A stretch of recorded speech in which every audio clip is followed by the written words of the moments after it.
Hey y'all, I'm Michael and I am a freelancer on the side. I've been doing freelance gig work, whatever you want to call it, work for about 3 to 4 years. This video, I just want to accomplish two things. So number one, I want to get into the why. Why did I become a freelancer? Why do I spend all this time where it could be playing video games or having fun? So why, and then also sort of the how I've made it profitable and how much I'm making as a freelancer. So the why. I started, and this is important, freelance work right around COVID. So it was 2020.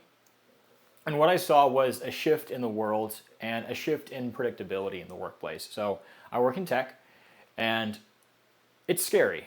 There was a lot of layoffs during COVID. There still is a little bit of strangeness in the economy, and is tech going to stay around? Are there going to be more layoffs? There's uncertainty, right? And I think one of the most important things to think about is when you're in an uncertain place, right? When you have fear in your heart, where do you go, right? Are you the kind of person who, when you're afraid, are you going to freeze? Are you not going to do anything? Are you going to be the kind of person who has fear and then is motivated for action, right? How do you react to trauma? I talk about that a lot too with my friends. It's like, hey, dude, like, I realize like I'm so afraid of money because like my parents made me afraid of money, and I have this trauma about money which like makes me so afraid and like drives me. It gives me this kind of like inhumane drive of like never feeling like enough is enough. Anyways, that's a story for another time. But I was afraid. That's it. I was afraid, and I thought, oh my God, I don't know if I'm going to have my job, and if I don't have my job, then what am I going to do, right? How do I diversify my income stream? And that sounds all like buzzwordy, but that's my idea. And it comes from investments, right? Of you don't want to have all of your eggs in one basket. You don't want to have 99% of your portfolio in Apple, because if Apple misses their earning reports, they mess up, the iPhone 17 or whatever doesn't sell, it's going to go down 17%, and so are all of your stocks and all of your money, right? So not a great situation to be in. So in investments, the idea is I diversify, right? So I have, it's like an index fund, right? But I have multiple different stocks so I can kind of spread it out, although it is mostly tech, but I can spread out my investments across a wider portfolio. So the same thing could be said for your own income stream, right? So how am I diversifying my job income, and then what else do I have, right? Do I have side gig income that's coming in? So if I lose one of those, I can replace it with another, right? And that's really what this came into mind for me, was I can have more safety if I have gig work or a side gig. And it's very, very appealing, right?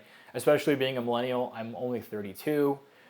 Buying a house is really, really scary. I feel like I need to make all this money to be able to afford a house that my parents didn't really have to worry about. And like, don't get me wrong, they had their own problems, but for those who are like in their 50s and 60s, who had this massive nest egg, whether in the form of like a house or in the form of all these investments, they got cashed out by the federal government with all the money that was being printed throughout the COVID crisis, right? If you had investments, the S&P is going up, what, 5, 10, 20% per year over the past 5 years? It's insane, right? And then you just get to coast off that high.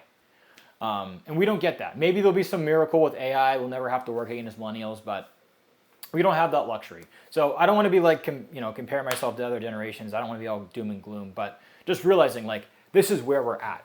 But optimistically, we have an opportunity being in this digital age to sell digital goods, to have a side gig, I don't know, to work for DoorDash, to have a Shopify, to drop ship 3D printed junk nobody cares about, right? We have that opportunity. So, look on the bright side and say, how can I make the best out of the opportunity that I'm given? How do I make the best out of the years that I was born into?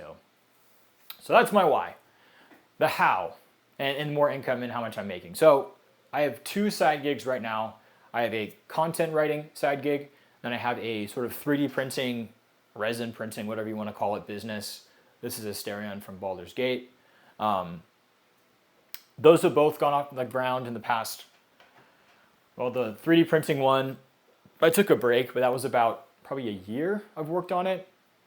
I'm averaging like maybe gross profits almost $1,000 a month gross. The resin itself is not super expensive, but that's where I've kind of gotten there. The content writing side gig, I'm making around $3,000 to $4,000 gross. I've also hired someone to work for me to help me out with some of the content there. But all in all, we're probably averaging about $3,000 to $4,000 a month, which is not crazy, right?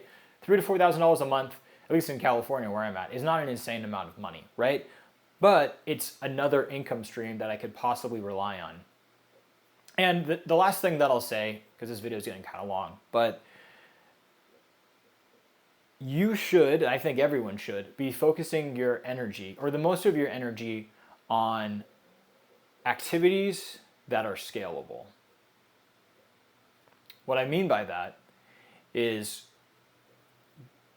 you want to focus your energy not in a job, in a career. It's sort of the same logic of why people say that. And what does that mean, right? The idea behind that is, and I'll give a very brief example. I apologize to the DoorDash drivers, but DoorDashing is not scalable. You're going to give 8 hours of work DoorDashing, you're going to get 8 hours of pay. The skill ceiling is also not very scalable, right? How good of a DoorDasher can you be? And I know there's ranks, platinum rank, blah, blah, blah, right? You can get better deals or deliver things, and you get more tips if you're good at your job and you deliver things fast, right? There's not a huge skill ceiling with DoorDash. Now, things like running your own business outside of a platform, right? Like a YouTube channel. Now, you are on YouTube, right? There's some danger there, but YouTube is infinitely scalable. That's why I'm talking to you right now on YouTube, because YouTube is infinitely scalable. And those DoorDashers who are making YouTube channels, that's smart. Like, that is smart, right? Because your DoorDash job is not scalable, but your YouTube career is. You can build followers, right?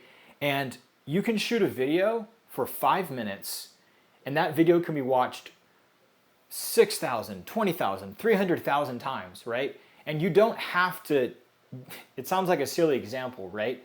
But if YouTube wasn't scalable, it would be me telling this story directly to you. And then every single viewer, I would have to tell it directly to, right? It would be like synchronous communication. YouTube is asynchronous, right? It's like selling a book, right? I can write one book and sell it to 100,000 people. I can make one YouTube video and I can send it to 1 million different people. Then I can build an audience. It's always going to be expanding. I can I can be a better video editor, right? As opposed to DoorDash, I'm spending 8 hours delivering food to 15 people every single day, right? That's not scalable. It's a one-to-one relationship, and it's synchronous work, me delivering all that, right? But again, not to belabor the point too much, but YouTube is different. Writing a book is different. This is why people love to create these courses on how to become rich, right? Because they know they can make more money teaching someone to be rich than to be rich themselves. And they can create a course that takes them 8 hours, and then they can send that to 300,000 people, and that's a scalable product. So that's my rant. Hope this is interesting to you. I'd love to hear what your ideas are on scaling your business, maybe even why you got into freelancing. But yeah, I want to open up the conversation, and I'd love to hear from you guys. Thanks.